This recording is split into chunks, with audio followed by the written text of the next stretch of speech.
I will take a pay cut to escape my toxic job. I cannot tell you how many times I have heard this, but I can confidently tell you one thing. Being underpaid is a trauma response. And if you do not unpack it, your toxic job is not just going to haunt your psyche, it's going to hurt your bank account. To escape this fate, you need to debunk a massive myth about toxic workplaces and compensation, understand the real cost of a toxic job, know what trauma responses will continue to cost you if you aren't aware of them, and most importantly, know how to overcome them to get your career, your confidence, and your compensation back on track. We have to start with a quick reality check because the vast majority of toxic workplace survivors that I speak with either believe that they have to take a pay cut to get out of their toxic work environment, or they already have taken a pay cut to escape, which do what you need to do. No paycheck is worth your mental health. But the thing is this, companies that value their employees pay them. Whoa, that was really important. Can you repeat that? Companies that value their employees pay them. They know that top talent demands top dollar and that the ROI on a high quality hire is significantly better than a budget one. One of the biggest tells in the hiring process that a company is toxic is that they try to pay you as little as possible. I had one job where I nearly went to war with the head of HR who wanted to give lowball offers to amazing candidates that I was extending job offers to. A company that values and respects the skills and experience of their employees is going to reflect that in a job offer. We also need to be honest about something else here. Your toxic job is probably already underpaying you. They lowballed you coming in, downrated your performance to avoid giving you pay increases, and they never delivered on the promotions they promised. If you are already under earning, taking a pay cut puts you further in the hole. One of my clients, Mary, was astonished when we ran the numbers and she realized that her toxic job cost her nearly $500,000, which we need to discuss the real cost of a toxic workplace. The obvious one is what Mary discovered, a loss of income. There is an immediate and a long-term effect to your bank account with this. I've had clients take massive pay cuts to get out of a toxic workplace before they worked with me, to the point that I don't blink when someone tells me that they took a mid-5-figure pay cut. But in those conversations, I realized that very few people think about the compounding effect that that pay cut has. That pay cut is not a one-time thing. It influences your annual pay increase, your bonuses, your promotion pay increases. It also creates a perception problem, which is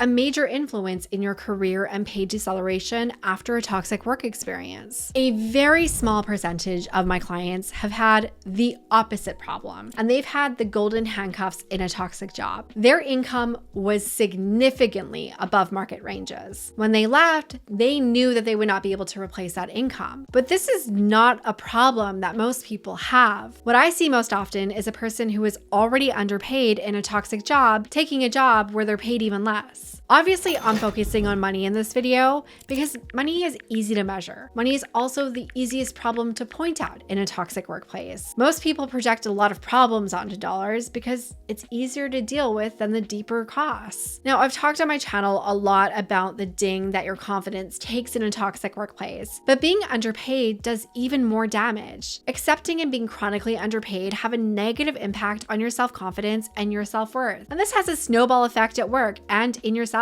discussions. In fact, being underpaid may be costing you job offers and job opportunities. Let's play a quick game that has blown so many people's minds and has made them realize the profound impact that undervaluing themselves has on their career. Let's say you did a good deed for a stranger, and as a way to say thank you, they offer you a gift. The gift is either an Hermes Birkin with a starting price tag of $13,000, so it goes way up from there, or they will give you a Workin, which is Walmart's viral version of the exact same bag that they sell for $31. Again, this is a gift. It's completely free and it has no strings attached to it. You can do whatever you want with it after you receive it. Which one are you going to choose? Well, obviously you're going to choose the Birkin. Even if you have no idea what a Birkin is, you know it's expensive, so at minimum, you can resell it for more than a Workin. This is consistent with what researchers have found. Higher price point products are preferred by buyers because there is less perceived risk in ownership. Essentially, more expensive equals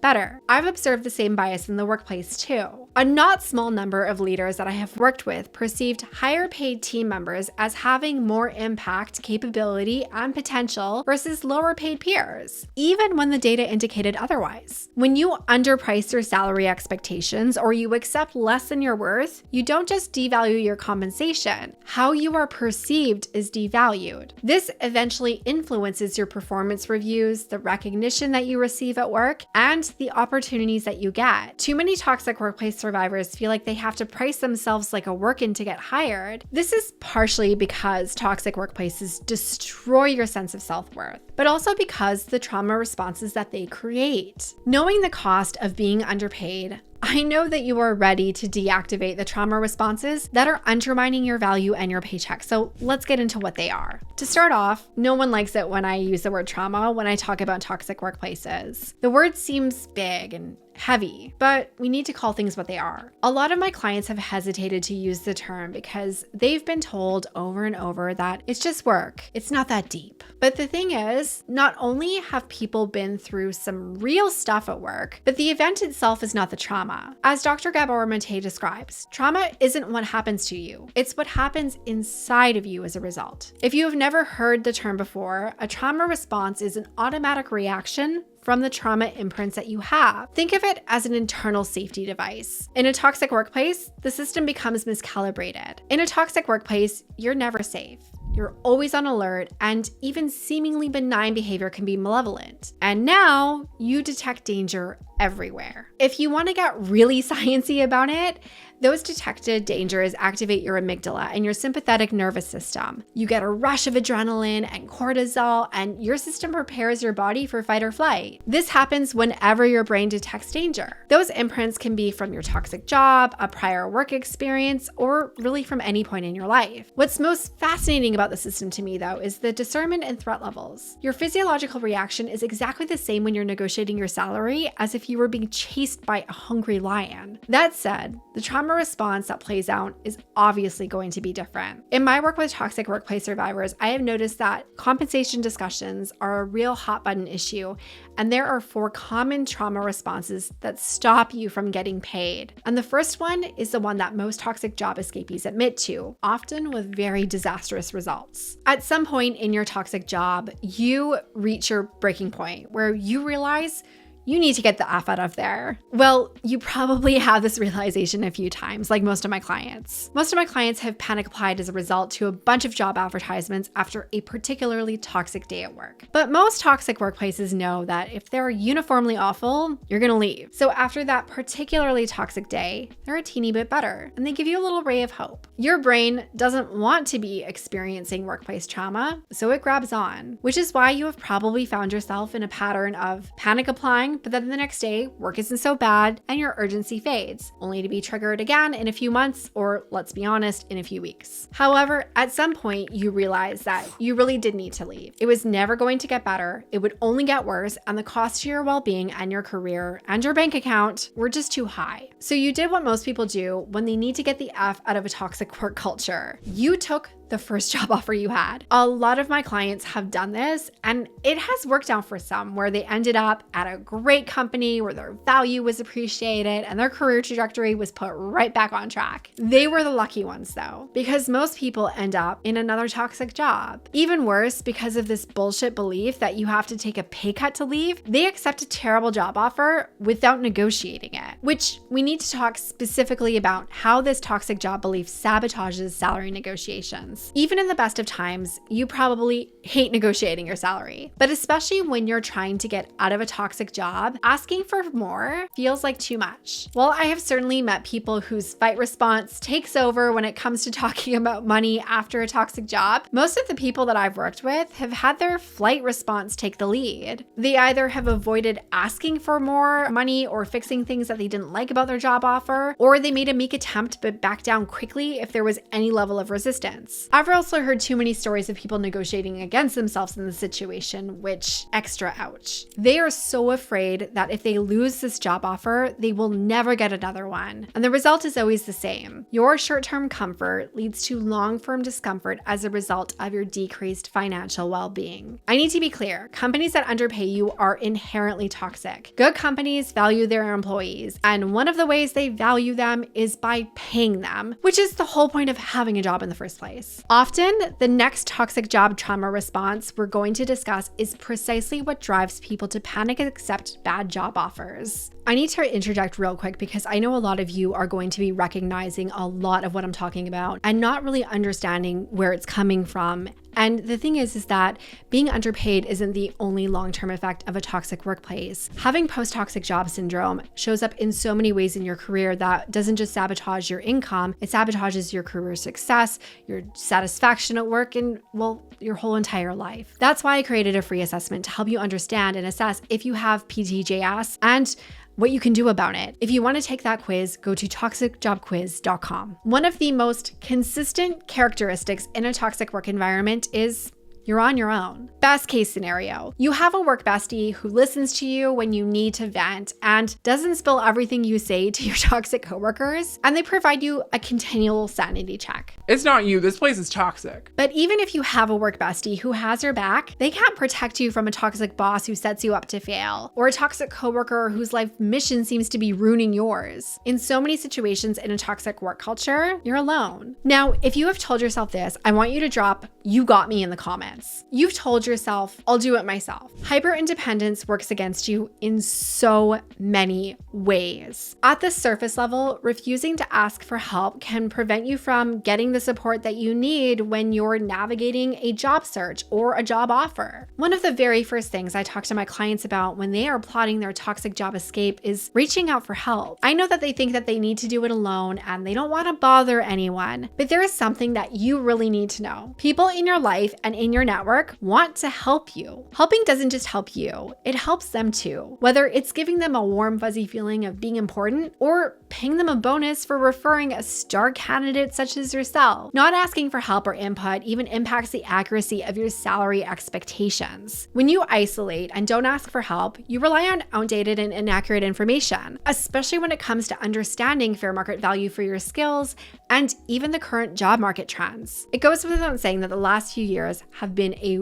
roller coaster for the job market, and the only way to stay up to date with what was happening with salaries was by having conversations with people. This toxic job trauma response will also have a lingering impact on your career success and salary growth in your job. If you try to do everything yourself, you are going to put yourself on an island and stage yourself for toxic drama at work. Which brings us to the next trauma response that is keeping you from getting paid. And I know it's one that you are struggling with. People pleasing. Your toxic work experience taught you that your needs and your comfort were second to literally everything else. You weren't given pay increases to protect company profits, while the executives got their bag. You tiptoed around your toxic boss so that they wouldn't blow up at you. Your toxic coworker got away with spreading rumors about you and harassing you even when you reported them because they were worth more to the company than you were. Now, people pleasing can have much deeper roots, which we won't unpack in this video.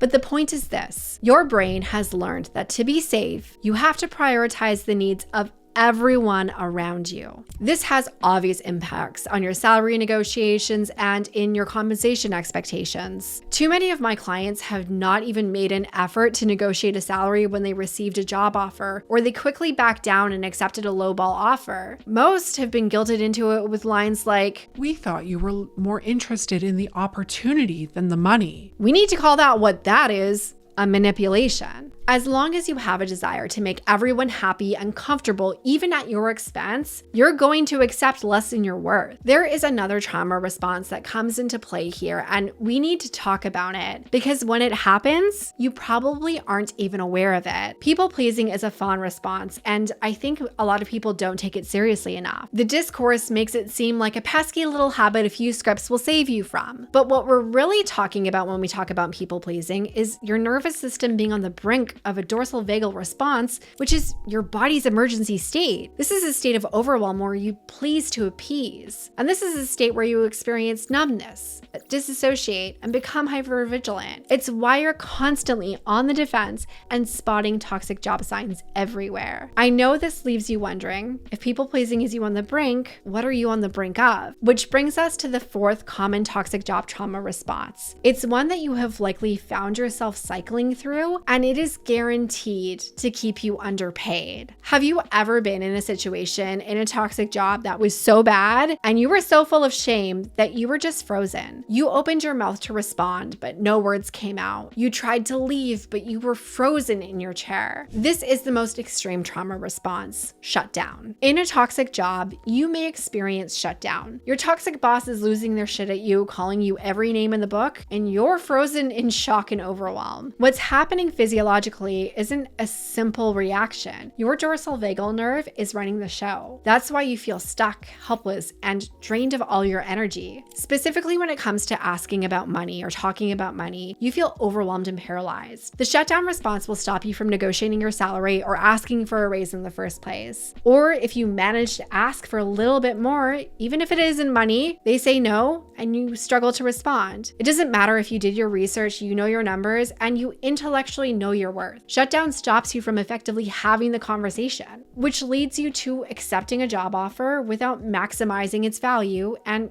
devaluing yourself in the process. No matter which trauma response we're talking about, each one has two effects that will continue to haunt you. First, trauma responses are self-affirming. Every time you go through the motions, the behavior is reinforced in your brain, becoming harder and harder to reverse. Second, it has a compounding effect over time, meaning without intentional toxic workplace recovery, this trauma response won't just persist, it's going to amplify. So what do you do about it? Which leads us to the obvious question. How do you undo your toxic job trauma responses and get your career and your compensation back on track? The biggest mistake that people make is they take the wrong action. I have spoken with way too many people who have psychoanalyzed the situation, diagnosed their toxic boss with multiple personality disorders, and chronicled all the toxic things that have happened to them, but they did not take the crucial step they need to unpack those toxic job bags and leave them in the past. So they're hauling them around with them. The process of getting over a toxic work experience isn't as complicated as you think. And it's actually really important for you to know, because once you know what it is, your brain is going to start doing it. In fact, I need you to go watch this video right now where I'm going to tell you exactly how to get over your toxic job ASAP. I'll see you there, bestie.